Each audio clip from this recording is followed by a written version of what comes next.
This is poverty. It recognizes no color, no creed. It is neither Negro nor white. It is not Jewish, nor Catholic, nor Protestant. It is poverty, very plain and very simple.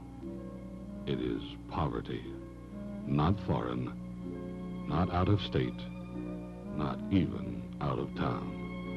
This poverty is here in Cincinnati, in our town. If you've known poverty, known its biting cold, its gnawing hunger, and its hopeless feeling, you'll never forget it. But if poverty is a stranger to you, watch closely. We'd like you to meet and remember. Remember the name. It's poverty.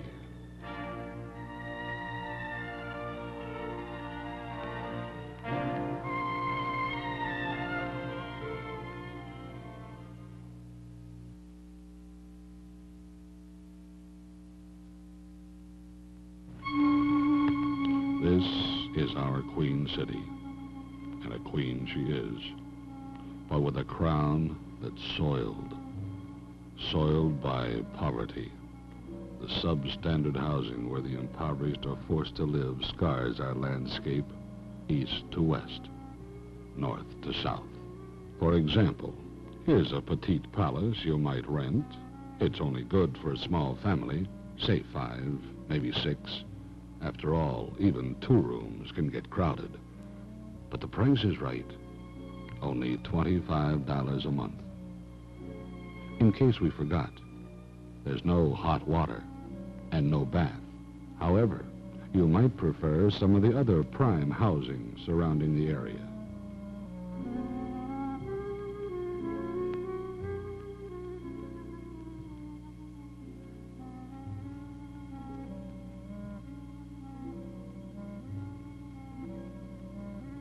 If you move to this neighborhood, we hope you don't mind sharing. The rats and roaches currently in residence will be glad to have new neighbors. And wherever we look, we see crowded, badly maintained, substandard housing jammed together, forming a solid mass of misery. On the lower west side, much of the slums was raised for the Mill Creek Expressway and a few, far too few, modern low-cost housing units. But as you can plainly see, there's much still to be done.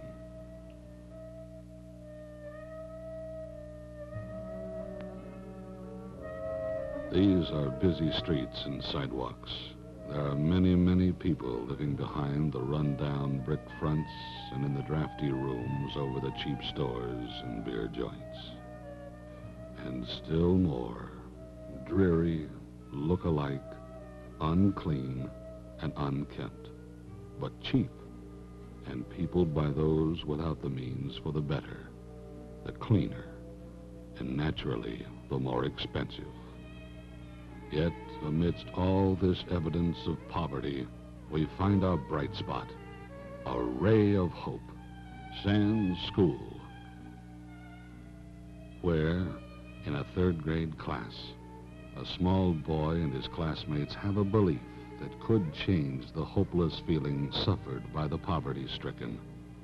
Not long ago, this class visited a Cincinnati City Council hearing on poverty.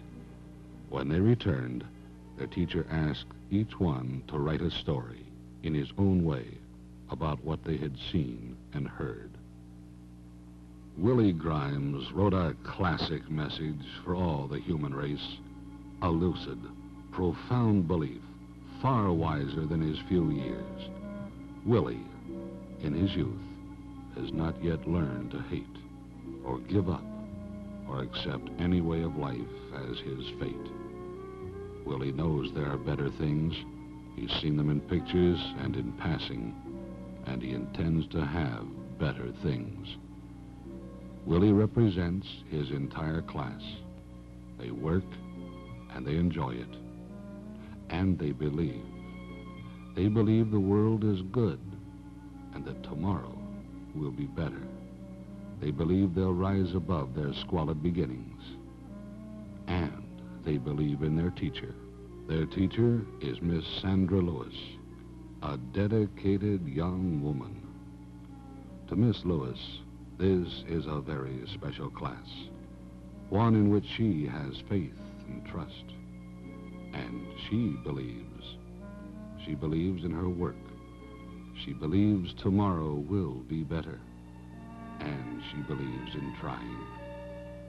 This last belief she's passed on to her class. Maybe we can pass it to you if we let Miss Lewis read what Willie Grimes wrote. Our neighborhood is the West End. Some people call our neighborhood a slum. A slum is a part of a city with dirty streets, slop, poor people, and criminals, and wineheads who stay in the streets. We do live in a slum, but everything is not slop in our neighborhood. It is not bad to be poor, but it is bad not to try.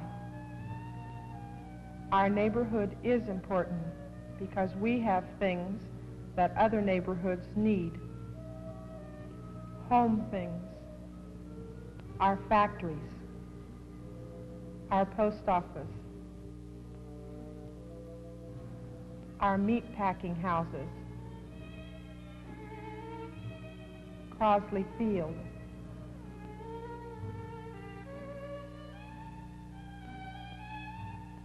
and the terminal station. We think that some people are wrong because everybody in the West End is not a slum person. If Willie Grimes can only keep believing he's not a slum person, he never will be. And someday, he'll put poverty behind him. The scars of poverty aren't limited to our lower west side. We can go east and pass rundown house after rundown house for block after block. Poverty is not restricted to the dramatic picture of crowded tenements where small, dark, cold water flats are stacked one on another. Even in the city, poverty comes in houses. Houses with yards, not lawns, but yards. We see houses, inhabited houses, missing shingles, siding and glass, torn screens, rickety steps, crumbling chimneys, and dirt. Dirt from factories, railroads, trucks, and years of decay. We can see trash littering the streets, back alleys, and yards of the houses where people live who don't have the means to do better, or else just don't care. And what about these slum dwellers, these poverty-stricken who just don't care? How did they get this way? Why are they so suspicious, so close-mouthed? What are they afraid of? They are, you know. They hesitate to talk to strangers, and when they do, they say very little, and they're constantly looking around as if some danger is nearby. They appear to be absolutely beaten by their circumstances. We all want to eliminate poverty, and to do so, we must start with the people. We must know the why and the how of the people who live behind these shabby fronts. With some, it's been adversity, bad breaks or sickness that repeatedly beats a man down until he only continues on dazed and hopelessly bewildered by the world around him. Some are infected by the people around them. They see so much of the desolation that is poverty, they are pulled into it, and poverty, like rising water, reaches higher and higher to engulf more and more, even in an age of plenty. Others, most in fact, inherit poverty. It's handed down to them like some ulcerous legacy from their fathers. Indeed, poverty is inherited. The poor beget poor, and it goes on and on and on. A common sight as we pass the small, patched-up house of poverty is the old, broken-down refrigerator standing sentinel-like in the yard. When it quit, there was nothing else to do but move it outside and replace it with another second or third-hand model. Meanwhile, the old guard stands there, not even worth hauling away. And we continue on, seeing more and more the signs of poverty. There are always plenty of for rent signs in the slum area. This seems an excellent value. 5 rooms, only $40. And the luxury of a bath, a basic item often missing in the homes of the poverty-stricken. But even for the poor, the convenience of a bath is offset by the location.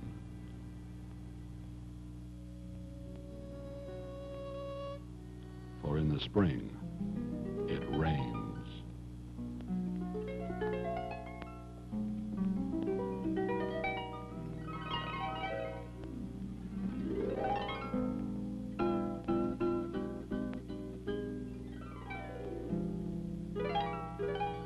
And when it rains, our $40 house has a drawback. But this is no exception. When the floods come, the poor usually suffer first, and their almost annual loss helps keep them poor.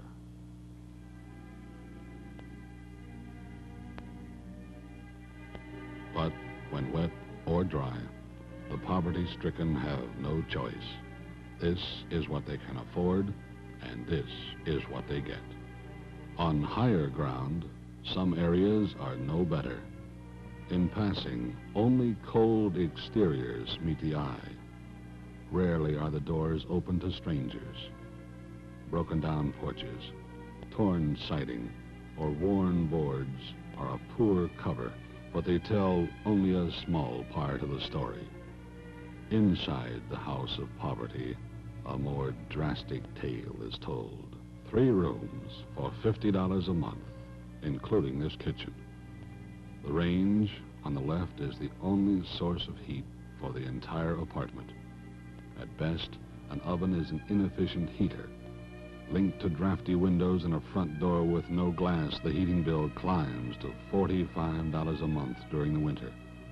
Total outlay for rent and heat, $95, which would normally rent a larger and better home, except no one wants to rent to a mother with 5 children and an uncertain income. We did say 6 people live here. One sleeps in this crib. It's wired together and just manages to hold up. The rest sleep here in the same room. Another corner opens to a closet-like affair with a toilet. There is no bath. The living room is sparsely furnished. This chair, another, not quite as nice, and a very low-slung couch, in addition to the radio cabinet, make up the entire furnishings. The couch is low because the legs are broken off, and the radio cabinet is empty. A mother and 5 children live in 3 rooms without bath, and not even the bare essentials for comfort. More of the same, crowded, filthy, inadequate for human beings, yet peopled by the poverty-stricken, closed-mouthed, suspicious, often afraid they secret themselves behind their closed doors, shutting out an unkind world.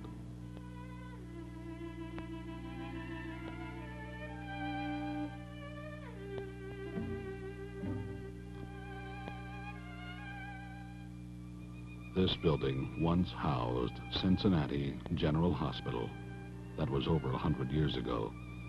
Decades passed, It was declared unfit, condemned as a hospital, but still deemed fit as home for those who can't afford better. We went inside this old hospital to show you the condition here. However, its cavernous interior was so dark, filming was impossible. We must leave the inside to your imagination. Downtown, East Side, West Side, Delhi, Fairfax, Madisonville, Mount Auburn, Walnut Hills, and many other sections show the scars of poverty. In Mount Adams, the evidence is plentiful. We've already shown some, and there is more. Poverty scars one side of the street, while the other shows great progress, but scarcely within the budget afforded the poor. We've shown a lot of real estate, mostly run down and substandard. Substandard, that's an official term for the type housing the poverty-stricken are forced to occupy. This is what we see of poverty, the surface, the landmarks. What we feel is another matter. We feel compassion and sympathy, and we feel it another way. We feel it in our community pocketbook. The dictionary defines poverty as need, especially lack of money. That's lack of money. But poverty is very expensive. Poverty costs our community hundreds of thousands of dollars a year in relief funds, unemployment, waste man-hours, the crime it breeds, and the destruction and depreciation of property.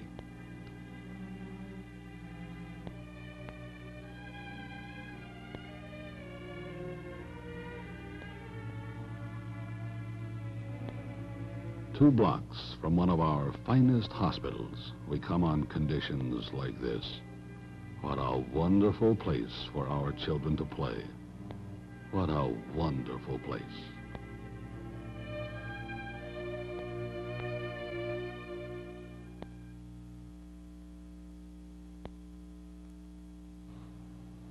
The young and the old alike are hurt by poverty.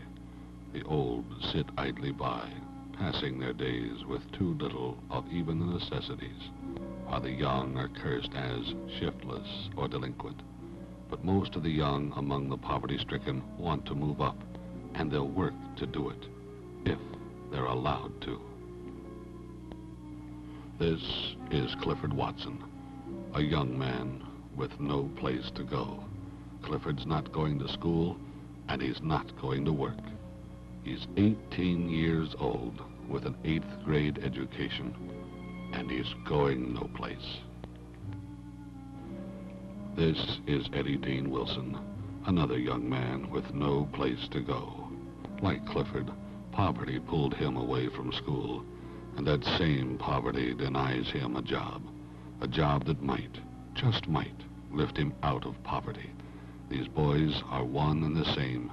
True, their race is different, and Eddie is 2 years younger, but poverty has struck them into the same mold. There's little work for a young Negro boy with only 8 years of school. Clifford would like to go back and get a high school diploma, but it's very hard to concentrate on studies when your belly hurts from hunger. It's also very hard for a young man to get a job when he has no special skills and weak eyes that desperately need glasses. There's even less work for a 16-year-old. Eddie quit school last year when he could no longer bear the jibes about his worn and mended jeans or the insulting name river trash. Besides, a family on welfare needs money, and Eddie earned his last year as a caddy on a local golf course. He did have a brief tenure as a painter's helper, but that ended when a painter got drunk and nearly ran him down with a truck. He went back to caddying. Golf balls are less dangerous than trucks. Clifford feels lucky when he gets a few hours labor at a car wash or an occasional day's painting and cleanup in an apartment owned by the family landlord. But there are 9 in the Watson family, and welfare has never managed to satisfy their hunger. Clifford needs a steady job, but 2 years have passed since he's had one. Days of walking, days of walking nowhere in particular. Cliff does have a girlfriend. There's no money for dates, but they visit and usually watch TV at her house.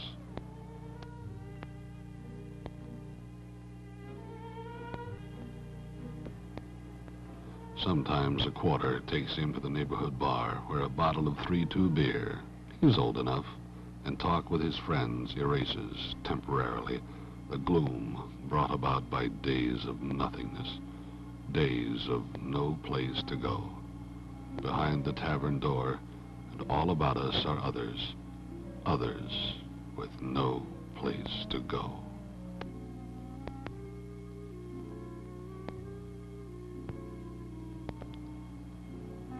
Eddie Dean Wilson walks too.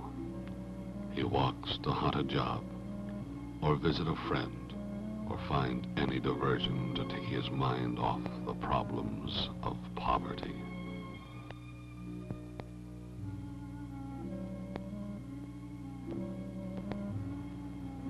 Aimless walking. It leads many into trouble with the law. They don't want to be in trouble, but they've nothing to do, and that usually leads to trouble. Help is needed, but there isn't enough of it. Organizations like the local Citizens Committee on Youth try, but they're understaffed and short of funds and too often are inadequate. So while he waits for tomorrow, Eddie Wilson visits friends or kills time hanging around the corner store where he might drink a bottle of pop, if he has a dime.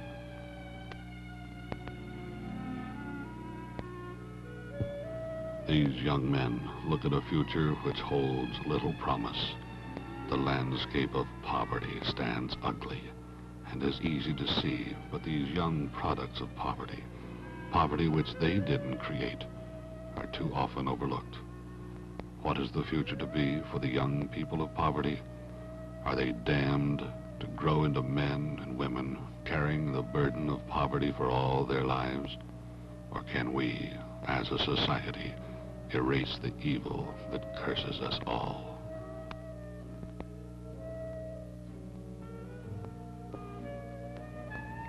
The older ones don't get into trouble. They just sit and do nothing.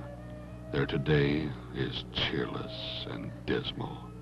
Tomorrow looks no better, and there are few, if any, fond memories. At any age, it is hard when you're poor, but it is hardest of all for the old. Their earning power has been weakened by age until practically nothing is left, and their declining years are wasted. Soon, the simplest pleasures become a luxury. Welfare, relief, aid to dependent children, unemployment compensation, no matter what the monthly check is called, it is never enough. The governmental agencies supplying aid to the poverty-stricken rarely can meet the full demands made on them, and the monies allowed by the law won't cover the need. The poverty-stricken handle their meager checks nervously. They know they're insufficient, and the last few days of every month are always hungry ones. You've met poverty, Cincinnati poverty. Not all, but part. We could never show all of poverty. How can we show you an empty stomach or a feeling of hopelessness? How can we show you a destroyed ambition or shame or fear? And how can we show you desperation? Desperation that often ends in crime as a way of life, or alcohol as an escape. In these brief minutes, we have shown you some of the poverty many condemn for laziness and dirt and crime, but we've offered no solution to this problem. We have none. There's no panacea to cure poverty except to try. And trying is the responsibility of each and every one of us. For poverty is a waste a needless waste of the land it exists on, and a needless waste of the human beings it destroys. Poverty affects us all, and we must all try to blot it out. Willie Grimes set forth the truth when he wrote, "It is not bad to be poor, but it is bad not to try."